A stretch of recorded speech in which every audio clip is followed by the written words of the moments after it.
Important step, and here is an example of how to bypass this final step. In these cases, you can choose any easy app or game that you can download or install and then follow the instructions of the game. For example, I choose to download Travel Town game and complete level 9, follow the instruction of this game.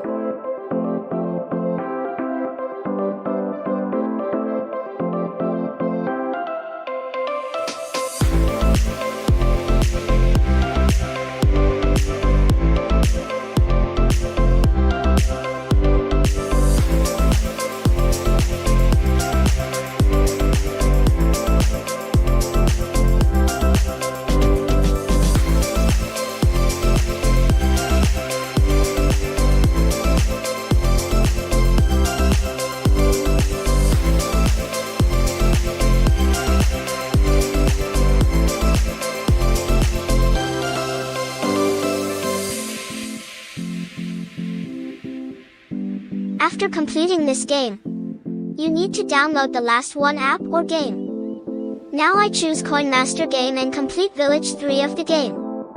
Follow every game instruction that you choose.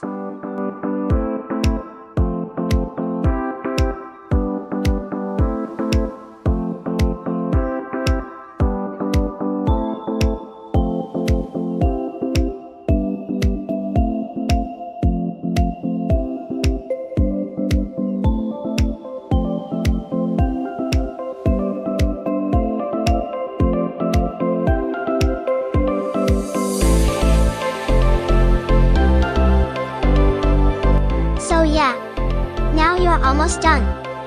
Just close the game and go back to check your result as well.